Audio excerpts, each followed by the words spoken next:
Hello and welcome back, and that is right. Today's video is going to be about external drives, a subject that arguably is pretty darn dull. So I've probably lost about 70% of you by now, but the 30% of you that have stuck around, you're my guys.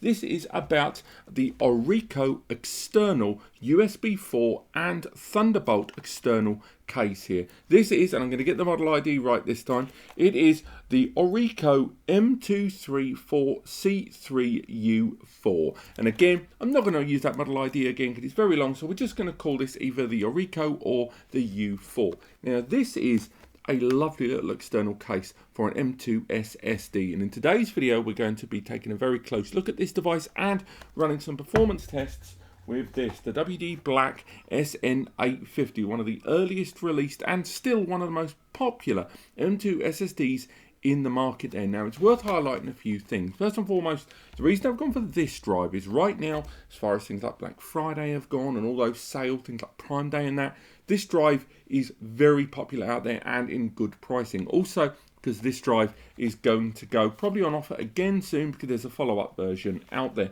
So a number of you that are looking for an M2 SSD to upgrade inside this system, who are looking at the Gen 4 drives to go inside this super fast enclosure, you're going to be looking at drives like that. Because bear in mind, although this is a USB Type-C drive that takes advantage of the 40 gigabits per second performance, potential of Thunderbolt 3 and or USB 4, it's worth highlighting a lot of PCIe Gen 3 SSDs won't actually give you the full 40 gigabits per second there. They'll only give you 3,400, 3,500, even as high as 3,700 there. So only the Gen 4 SSDs can facilitate that larger bandwidth, but that will of course still come down to the M2 inside this. But that's enough talk about numbers of megabits per second, probably shaved off another 10% of the viewing audience there. Let's talk a little bit about this drive and ORICO. Now, ORICO reached out to me based on some of my other videos when I was talking about SSDs and external casing, and sent me some of their things to test. And as you can tell, it's still sealed in the plastic. We're going to be putting the drive in here and getting those live performance benchmarks straight away, right after unboxing it. Let's have a look inside. Now, the price tag is going to put a lot of you off. It has to be said, but only the people that aren't really thinking about what they're actually buying. The price tag for this at the time of recording was £170. And again, some places were putting it up to $199 from what I could see around online. Now, that price tag for an external case that doesn't have a drive inside is going to make some users question. The reason they're going to question is because they're going to be thinking, I'm paying nigh on 200 nicker and I'm not even getting a gigabyte of storage. What am I getting for that money? Well, there's a couple of things. First and foremost, you're getting a metal external chassis. That's not enough, but hear me out. This one, for example, is a rose gold external casing. Could also say copper, of course, with ventilated patterns there all the way along and a single USB port there. It doesn't have an additional power, a power brick there. It all runs off bus power there. The other thing to bear in mind is you're getting a casing here that can put through an M2 NVMe bay inside there. This isn't using a SATA drive like an M SATA or M2 SATA. This is NVMe, and adapters from NVMe to a USB out that are bus powered in an external casing are significantly more expensive than a standard SATA output there to a USB. That's because of the performance we're talking. This is a dual controller architecture as well. When we open this up, you'll see what I mean in just a moment. But the £170 price mark on this that I found on Amazon, I think is hugely justified by what it can do when you see other cases out there that are going for $299. And if you go for a combined solution from WD or Seagate that is, for example, the G-Tech drive, the G-Tech G drive there, the G Drive Pro, that's a Thunderbolt M2 NVMe external drive there that gives 3,000 megabytes per second. That drive with as little as 512 gig inside retails for £500 minimum. And if you try and get it brand new from WD themselves, closer to £600. So this is for people that want that performance, but are happy to spend $170 on the case and what? 130 to 150 on a terabyte of storage with a tremendous saving there. So again, that price tag is high. if you compare it to lesser casings. This is about that middle ground between buying a pre-populated solution from, say, WD Seagate or whoever, or just buying their drive stripped and getting your own casing for yourself with a little bit of bespoke nature in there as well. Now, in terms of drive support, it supports M2 NVMe's at 2280 maximum length. So in other words, if I had a drive here to hand, which I don't, we'll get that open in just a moment. That is kind of the standard length these days for a 4 TB drive.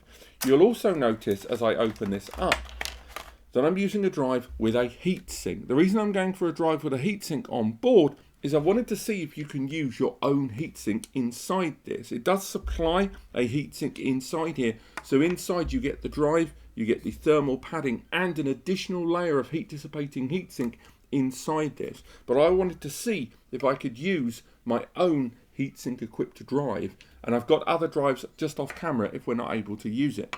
The drive also arrives with an external USB cable here, and again this is a 40 gigabits per second supported cable there, and again it has other elements as well. So notwithstanding, you can tell it's a 40 gigabit cable there from the label.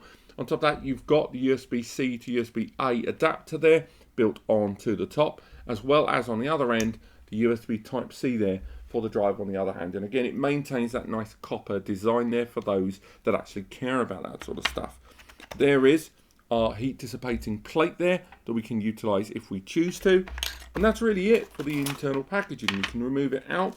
You've got your first time setup instructions as well. It is universal plug and play, so you won't need to worry about a driver. We've also got the screws for installing that drive. And as mentioned, we've got our thermal pad there, and it's a lovely thick pad as well. So that's kind of all the accessories we get there. If I move them slightly off camera, and we can take a little look about this drive and its content in just a moment. So again, move that out of shot. Boom. So let's get that a little closer to camera so you can take a good old look at it there. Get the thumbnail sorted. Thank you for bearing with me there. And what I'm going to do is grab ourselves a screwdriver in just a moment and open this up.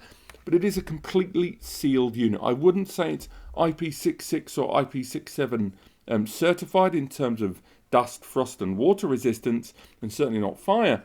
But it is a very sturdy unit. I'm feeling its quality there all the way along. And again, standard USB there on the top. So let's grab ourselves a screwdriver and make our way into this device. Open that up there. That is very sturdily put inside there. I'm hoping the inside of this drive lives up to the external promise.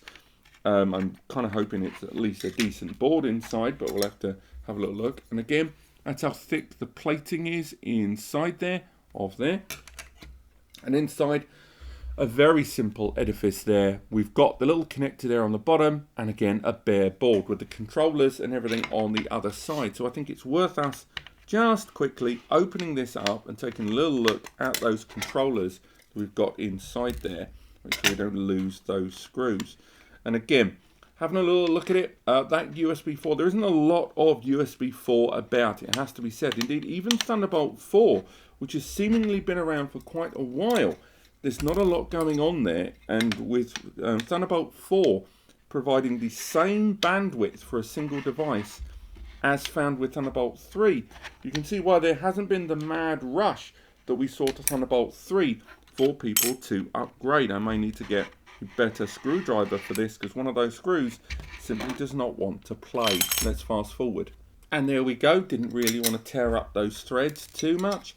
If we remove the board, we can take a closer look at those controller configurations there on the bottom. They're all based on the bottom of the device, allowing a separator there to make sure none of that heat affects those. Now, I've already had a close look and just updated my notes. The first controller is a JHL744, which is the Thunderbolt 3 controller, and there's an additional USB controller, the JMS583 USB controller. Now, as I build this up, I do think it's now worth talking a little bit about what the performance is of this device and ultimately why you would go for something like this. But let's talk a little bit about the intended audience for an external casing like this, because it's a lot of performance and it does make you wonder, who is it that's going to actually capitalize on something like that? Well, first and foremost, it could be 4K and indeed even 8K editors. There aren't a lot of them about these days, but some users have already started upgrading their camera rigs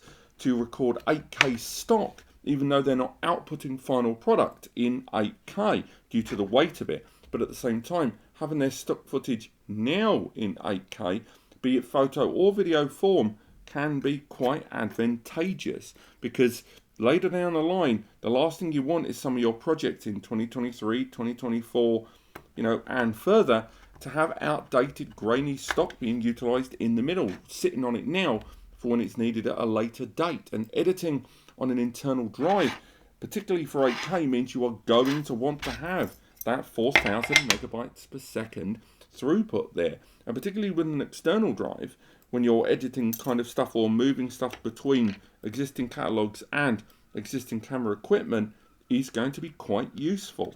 Some of these screws are incredibly small, as you can probably tell by now.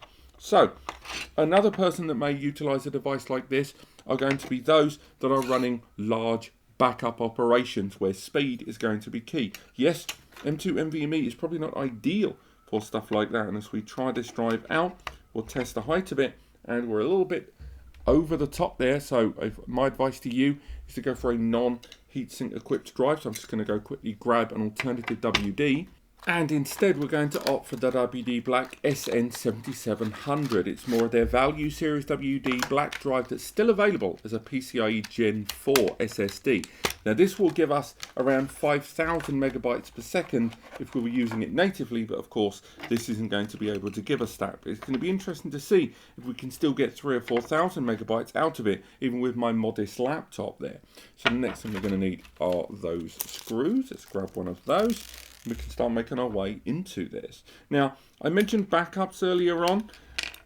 With M2 NVMe's, it's worth remembering that if you're going to be running regular backups, that perhaps you should factor in durability on your drive of choice, because SSDs do not have the kind of endurance factor of traditional hard drives. Again, when installing this, you can go ahead and use one of thermal pads including. I've got a spare thermal pad just over here that I'm going to be utilizing for this. And you can go ahead, pop on that thermal pad inside, you can see, pop it there on the top. Make sure you've got it uncovered before you add the additional casing top on there, like so. Remove the plastic, and then finally you can install the plate that they've provided there over the top. And there you go, we've now got heat dissipation and that thermal pad all ready to go. So we can go ahead and pop our little casing on there, and we're almost done and almost ready for our installation there. Let's get that screw out, and then we can go ahead and get this connected to my system and run ourselves a few little tests there. But it's that straightforward to install a drive. And again, it's worth highlighting that if you are going to go for this drive, it is a notable degree, 20 to 30% cheaper in some places. But there we go, we've got the ORICO drive installed there. We can get this plugged into our system. It's worth remembering that this also has a 100 watt power delivery. So if you are going to use rather intense SSDs, or just slightly worried about the power delivery to this via a docking station, all of that is completely covered. But for now, why don't we make our way over to my test machine there, get this connected up, and see which benchmarks that the ORICO-U4 drive in combination with that WD Black SN7700 can give us. Let's go. Right, so I've connected the ORICO-M2 enclosure to my PC here. If we make our way into the desktop PC, we can see that I've added it. And indeed, we can make our way into the storage manager there and just take a little look. As you can see, I've formatted it under the letter O. I've named it the ORICO enclosure there. It's got a WD Black SSD inside. And I think that's pretty much everything we need to be worrying about right now. So let's go ahead and start some of our testing. First test here is going to be taking advantage of AJA. So we're going to go ahead and make sure we choose that enclosure. We're going to go for a standard 1080 file there, and again we can have a little look. We're not taking advantage of disk caching. It's going to be continuous running, so what we'll almost certainly see is the SSD giving us some performance and then slowly dipping, largely because of the oversaturation of the cache, or in the case of this drive, taking advantage of HMB, host memory buffer. But for now we can go ahead and immediately we're getting that 2000 megs. Lovely stuff there. Great performance from an external drive there. Once again, it was pretty unlikely that we were going to see it hitting that 4000 megs, but the idea we have an external drive there hitting that kind of performance is still pretty darn good. So let's scale it up a little bit now. Let's go for something in the 4K region, 4K HD. We're going to go for a 1 gig file. So this is already quite a hefty little test. So we're going to go there and immediately still hitting that 2000 megs. Very consistent performance there all the way along. And if we go ahead now, we can go ahead to something even heftier. Let's go down right the way down to the bottom to the heaviest file there. We're going to go for a 4 gig 5K format there. So let's go ahead, and once again we're hitting that 2000s. And I mentioned earlier on about the caching on a drive like this, because this drive doesn't have onboard caching like other drives do.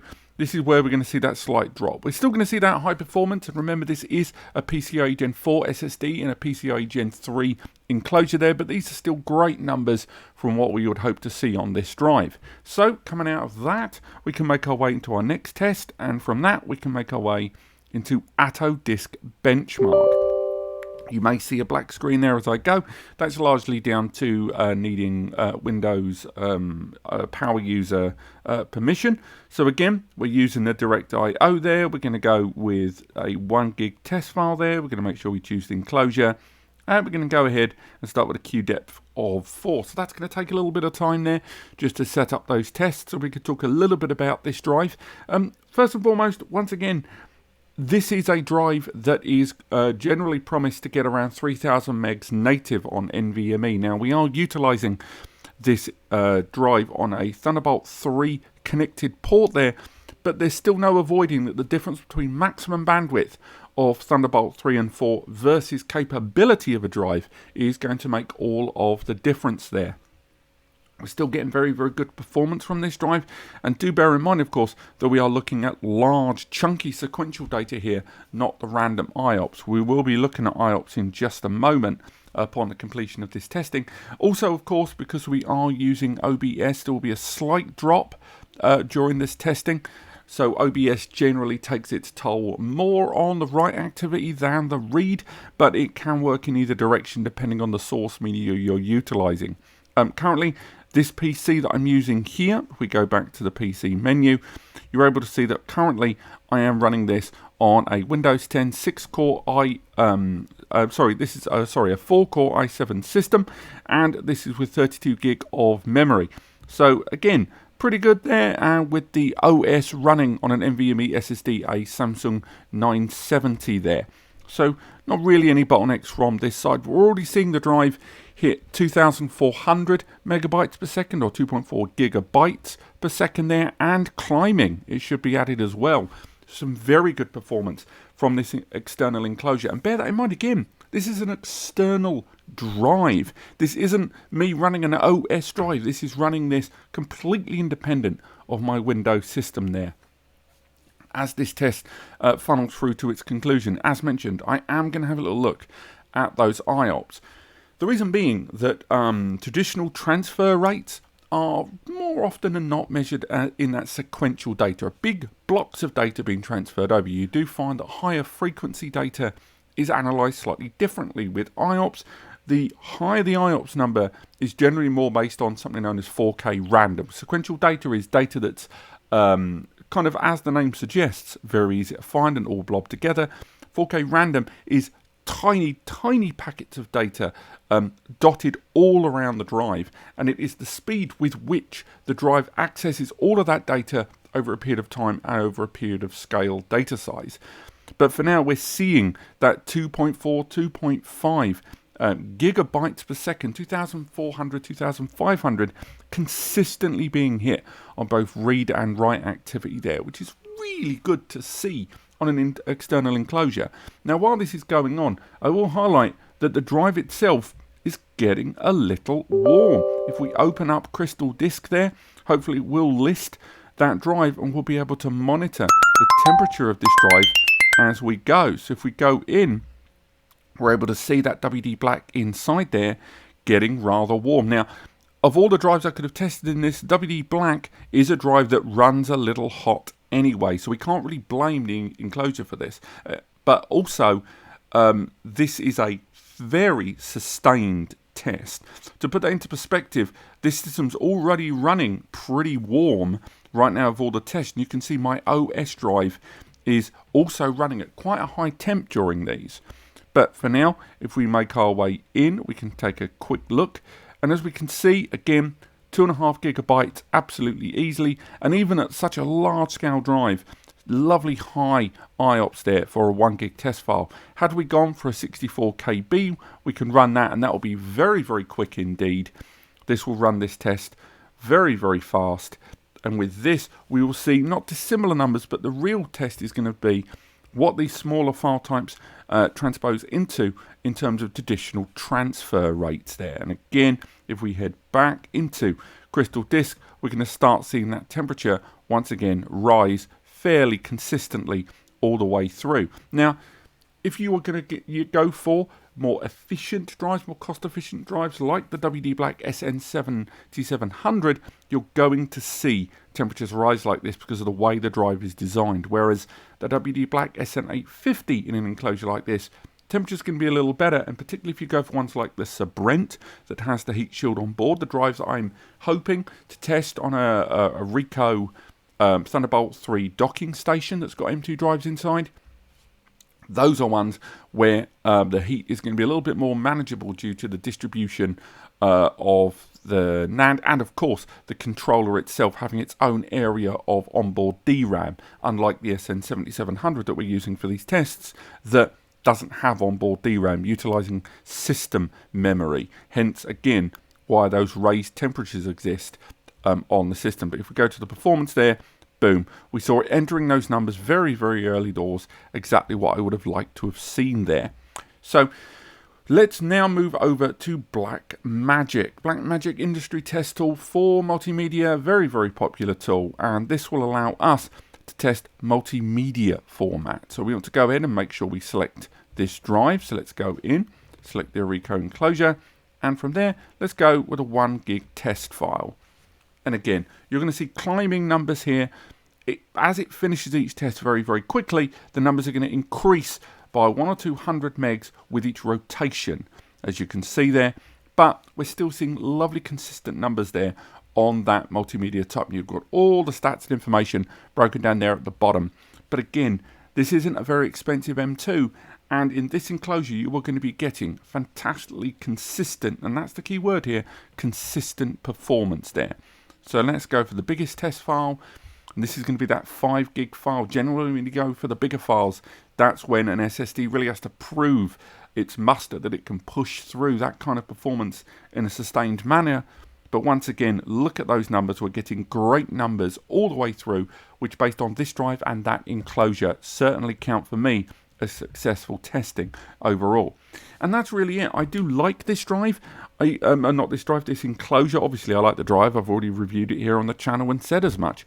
But for those of you that are looking at purchasing an external enclosure where speed is going to be paramount to you, I've got to say, this enclosure, for the price tag, the ease of installation, and overall the performance, it was providing no bottleneck there for the SSD inside. And perhaps later generations of it that will take advantage of PCIe Gen 4 may do even better. But for now, this is a great little drive for me. Maybe where you're not getting the full performance of some M2s in the market, but I would certainly rate this as an enclosure that definitely does what it says on the tin.